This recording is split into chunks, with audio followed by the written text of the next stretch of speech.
Last month भारतीय reserve bank ने सभी भारतीय बैंकों को एटीएम की फ्री ट्रांजैक्शन लिमिट क्रॉस करने पर चार्जेस लगाने की अनुमति दी है और यह चार्जेस 1 मई 2025 से लागू होंगे। इसमें फ्री ट्रांजैक्शन में फाइनेंशियल एंड नॉन फाइनेंशियल दोनों प्रकार के ट्रांजैक्शन आएंगे। अब फाइनेंशियल में आते हैं कैश विड्रॉल और नॉन फाइनेंशियल में मिनी स्टेटमेंट और आता है बैंक बैलेंस चेक करना।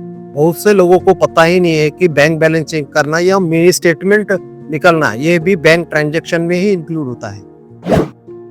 चार्ज बढ़ाने का बैंकों का एक ही उद्देश्य है, जो एटीएम की ऑपरेशनल कॉस्ट बढ़ गई है उसके लिए उन्हें पैसा जुटाना है, इसलिए चार्ज बढ़ाया गया है। 2021 में ये चार्जेस थे 21 रुपए, लेकिन अभी 2025 में 2 रुपीज बढ़ाकर ये 23 रुपए कर दिए गए हैं। बहुत से लोगों को पता ही नहीं है कि मिनी स्टेटमेंट निकालना या बैंक बैलेंस चेक करना ये भी बैंक ट्रांजैक्शन में इंक्लूड होता है और इनके भी चार्जेस लगते हैं। कस्टमर अपने बैंक के एटीएम से 5 ट्रांजैक्शन कर सकता है और अदर बैंक के एटीएम से 3 ट्रांजैक्शन कर सकता है, जो कि फ्री होते हैं। फ्री ट्रांजैक्शन की लिमिट 6 मेट्रो सिटीज में जैसे मुंबई, कोलकाता, दिल्ली, चेन्नई, हैदराबाद, बेंगलुरु, इन शहरों में 3 है और बाकी नॉन मेट्रो सिटीज, बाकी जो सिटीज है जहाँ पर भी एटीएम है वहाँ पर ये लिमिट 5 की गई है।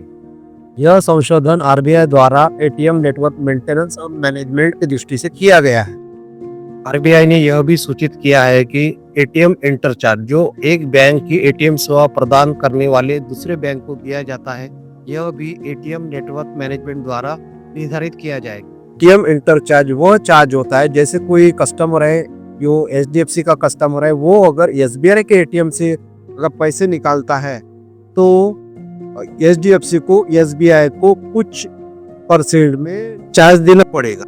इस संशोधन का यह भी उद्देश्य है कि UPI, internet banking, digital banking को बढ़ावा देना। जनधन योजना और इतर योजनाओं से डिजिटल इंक्लूजन और फाइनेंशियल इंक्लूजन बढ़ा है, लेकिन अभी भी बहुत सारा टप्पा पार करना बाकी है, क्योंकि बहुत सारे ग्रामीण लोग अभी भी डिजिटल बैंकिंग से दूर है। यह डिजिटल डिवाइड दूर करना पड़ेगा, तभी फाइनेंशियल इंक्लूजन के टारगेट को पूरा किया जा सकेगा।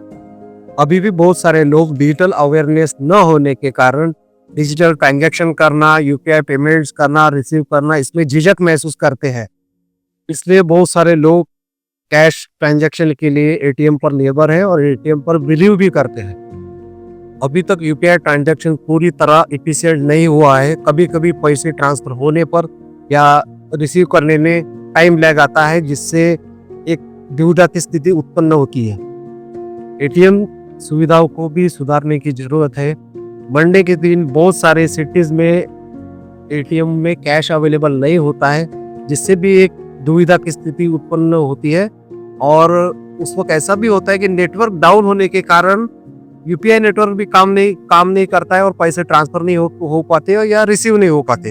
इन सुविधाओं को भी सुधारने की जरूरत है। मोस्ट ऑफ द बैंक 10,000 से लेकर 1 लाख तक विड्रॉल करने की लिमिट देते हैं पर डे, लेकिन यह एटीएम कार्ड टाइप और अपने बैंक पर निर्भर करता है। आप कार्ड डिपॉजिट मशीन यानी सीडीएम कितने बार भी पैसा डालने के लिए यूज करो, इस पर कोई चार्ज लगने वाला नहीं है। एसबीआई यह देश का एक ऐसा बैंक है जो सबसे ज्यादा amount free transaction limit cross करने पर ग्राहकों से फाइन के रूप में वसूल करता है और दूसरे पब्लिक सेक्टर बैंक्स अपने एटीएम चलाने के लिए बराबर मात्रा में पैसा नहीं जुटा पाते। इसलिए यह चार्ज 21 रुपए से 23 रुपए बढ़ाया गया है। जो एटीएम के फ्रीक्वेंट यूजर्स है उन्हें अपना एक्सपेंडिचर और विड्रॉल प्रॉपर तरीके से मैनेज करने की जरूरत है। या तो उन्हें अपना ज़्यादातर average monthly expenditure with in limit withdraw करना चाहिए या बैंक के काउंटर्स का यूज करना चाहिए। आज की महंगाई की परिस्थिति में फ्री ट्रांजैक्शन अटेम्प्ट्स न बढ़ाकर चार्ज बढ़ा देना यह काफी दुर्भाग्यपूर्ण है। इंडिया ने डिजिटल इंक्लूजन में अच्छा माइलस्टोन हासिल किया है, फिर भी कुछ लोग अभी भी पीछे छूट गए हैं जो डिजिटली अवेयर नहीं है। उनके बारे में भी सोचना पड़ेगा और कुछ ऐसी पॉलिसीज होनी चाहिए जो डिजिटली अवेयर लोग जो नहीं है तो भी हेल्पफुल हो सके। आपको अगर आज की इंफॉर्मेशन अच्छी और हेल्पफुल लगी तो प्लीज़ लाइक कीजिए, शेयर कीजिए और सब्सक्राइब कीजिए। Thank you.